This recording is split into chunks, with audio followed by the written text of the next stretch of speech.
ರಾಜ್ಯದಲ್ಲಿ ಮೈತ್ರಿ ಪಕ್ಷಗಳಾದ ಬಿಜೆಪಿ ಜೆಡಿಎಸ್ ಜಟಾಪಟಿ ವಿಚಾರದ ಸಂಬಂಧ ಕೇಂದ್ರ ಸಚಿವ ಎಚ್ಡಿಕೆ ಜೊತೆ ಆರ್ ಅಶೋಕ್ ಮಾತನಾಡಿದ್ದಾರೆ.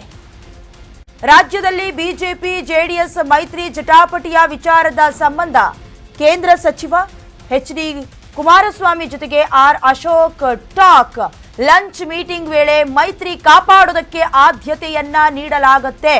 ನಾಯಕರು ಪರಸ್ಪರ ಹೇಳಿಕೆಯಿಂದ ಮೈತ್ರಿಯಲ್ಲಿ ಬಿರುಕುಂಟಾಗಿದ್ಯಾ ಅಂತ ರಾಜ್ಯದಲ್ಲಿ ಬಿಜೆಪಿ ಜೆಡಿಎಸ್ ಮೈತ್ರಿ ಮಾಡಿಕೊಂಡು ಈಗಾಗಲೇ ಕಾಂಗ್ರೆಸ್ನ ಲೋಪದೋಷಗಳನ್ನ ಎತ್ತಿ ತೋರಿಸುವ ಕೆಲಸ ಮಾಡಬೇಕಾಗಿತ್ತು. ಆದ್ರೆ ಯಾವಾಗ ಕುಮಾರಸ್ವಾಮಿ ಅವರು ಕೇಂದ್ರಕ್ಕೆ ಹೊರಟೋದ್ರು ಆ ಪ್ರಾಬಲ್ಯ ಶಕ್ತಿ ಮೊದಲಿನಷ್ಟಿಲ್ಲ ಅನ್ನುವಂತ ಚರ್ಚೆಗಳು ಕೂಡ ಆಗ್ತಾ ಇದೆ. ಇದಕ್ಕೆ ಸಂಬಂಧಪಟ್ಟಂತೆ ಈಗಾಗಲೇ ಜೆಡಿಎಸ್ನ ಕೆಲ ನಾಯಕರುಗಳು ಕೂಡ ಜೆಡಿಎಸ್ನದ್ದೇ ತಪ್ಪಿದೆ, ಯಾಕಂತ ಹೇಳಿದ್ರೆ ಬಿಜೆಪಿ ಜೊತೆ ಒಂದು ರೀತಿಯಾಗಿ ಒಳ್ಳೆಯ ಸಂಬಂಧ ಇಟ್ಕೊಂಡಿಲ್ಲ ಅನ್ನುವಂತ ಹೇಳಿಕೆಯನ್ನ ಕೂಡ ಕೇಳಿದ್ವಿ. ಬಿರುಕುನ ಸಂಬಂಧ ಎಚ್ಡಿಕೆ ಜೊತೆ ಅಶೋಕ್ ಚರ್ಚೆ ಮಾಡಿದ್ದಾರೆ.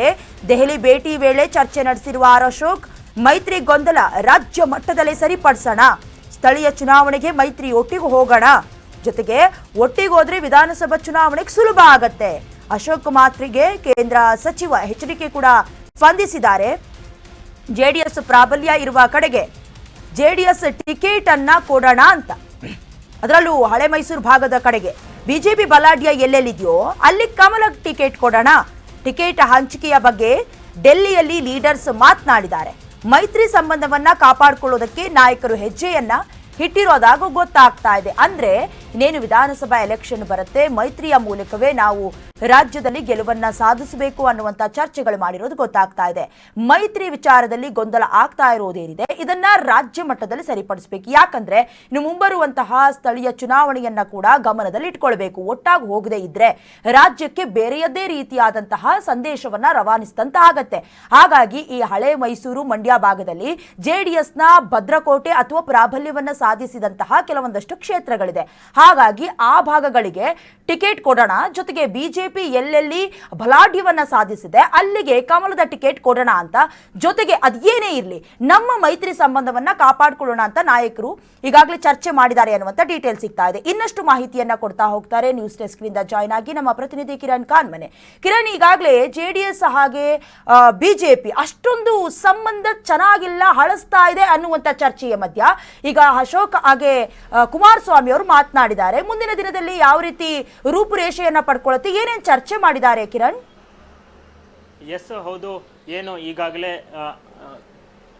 ಬಹಳ ಪ್ರಮುಖವಾಗಿ ಏನು ವಿಜೇಂದ್ರ ಅವರು ಒಂದು ಕಾರ್ಯಕ್ರಮದಲ್ಲಿ ಮುಂದಿನ ಬಾರಿಯಲ್ಲಿ ಬಿಜೆಪಿ ಸ್ಪಷ್ಟ ಬಹುಮತದೊಂದಿಗೆ ರಾಜ್ಯದಲ್ಲಿ ಅಧಿಕಾರಕ್ಕೆ ಬರುತ್ತೆ ಅಂತಕ್ಕಂಥ ಹೇಳಿಕೆಯನ್ನು ಕೊಟ್ಟ ಬಳಿಕವಾಗಿ ಏನು ಮಾಜಿ ಪ್ರಧಾನಿಗಳಾದಂಥ ದೇವೇಗೌಡರು ಒಂದು ಹೇಳಿಕೆಯನ್ನು ಕೊಡ್ತಾರೆ. ಸ್ಥಳೀಯ ಸಂಸ್ಥೆಗಳಲ್ಲಿ ಬಿಜೆಪಿ ಜೊತೆಗೆ ಯಾವುದೇ ರೀತಿಯಾದಂತಹ ಹೊಂದಾಣಿಕೆ ಇಲ್ಲ ಅಂತಕ್ಕಂಥ ಮೈತ್ರಿಯನ್ನು ನಾವು ಪಾಲನೆ ಮಾಡಲ್ಲ ಅಂತಕ್ಕಂಥ ಹೇಳಿಕೆಯನ್ನು ಕೊಡ್ತಾರೆ. ಈ ಹೇಳಿಕೆಯನ್ನು ಕೊಟ್ಟ ನಂತರದಲ್ಲಿ ಪಕ್ಷದಲ್ಲಿ ಭಾರಿ ದೊಡ್ಡ ಮಟ್ಟದಲ್ಲಿ ಗೊಂದಲಕ್ಕೆ ಕಾರಣ ಆಗುತ್ತೆ.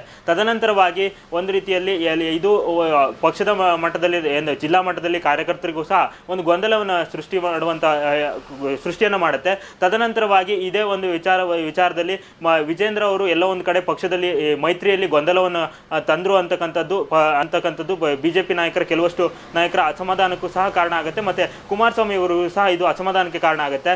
ಅದಾದ ಬಳಿಕವಾಗಿ ನಿನ್ನೆ ಏನು ಕುಮಾರಸ್ವಾಮಿ ಮೊನ್ನೆ ದಿನ ಏನು ಕುಮಾರಸ್ವಾಮಿ ಅವರನ್ನ ದೆಹಲಿಯಲ್ಲಿ ಭೇಟಿ ಮಾಡಿರ್ತಕ್ಕಂಥ ಆರ್ ಅಶೋಕ್ ಅವರು ಮುಂದಿನ ದಿನಗಳಲ್ಲಿ ಏನು ಮೈತ್ರಿಯನ್ನು ಪಾಲನೆ ಮಾಡಬೇಕು, ಮತ್ತೆ 2028ರ ವಿಧಾನಸಭೆ ಚುನಾವಣೆಗೆ ನಾವು ಒಟ್ಟಿಗೆ ಹೋಗಬೇಕು ಅಂತಕ್ಕಂತಹ ಒಂದು ಚರ್ಚೆಯನ್ನು ನಡೆಸಿದ್ದಾರೆ. ಸುದೀರ್ಘವಾಗಿ 1.5 ಗಂಟೆಗಳ ಚರ್ಚೆಯನ್ನು ನಡೆಸಿರ್ತಕ್ಕಂಥ ಆರ್ ಅಶೋಕ್ ಅವರು ಕುಮಾರಸ್ವಾಮಿ ಅವರ ಜೊತೆಗೆ ಸ್ಥಳೀಯ ಸಂಸ್ಥೆಗಳ ಚುನಾವಣೆಯಲ್ಲಿ ನಾವು ಒಟ್ಟಿಗೆ ಹೋಗೋಣ ಅಂತಕ್ಕಂತಹ ಹೇಳಿಕೆ ಚರ್ಚೆಯನ್ನು ಮಾಡಿದ್ದಾರೆ. ಮತ್ತೆ ಮುಂದಿನ ಏನು ವಿಧಾನಸಭೆ ಚುನಾವಣೆ ಹೊತ್ತಿಗೆ ಎಲ್ಲೆಲ್ಲಿ ತಮ್ಮ ಪಕ್ಷದ ಪ್ರಾಬಲ್ಯ ಇದೆ ಅಲ್ಲೆಲ್ಲಿ ತಮ್ಮ ಟಿಕೆಟ್ ಹೊಂದಾಣಿಕೆಯನ್ನು ಮಾಡಿಕೊಳ್ಳೋದ್ರ ಮುಖಾಂತರವಾಗಿ ಪಕ್ಷವನ್ನು ಬಲವರ್ಧನೆ ಮಾಡಬೇಕು.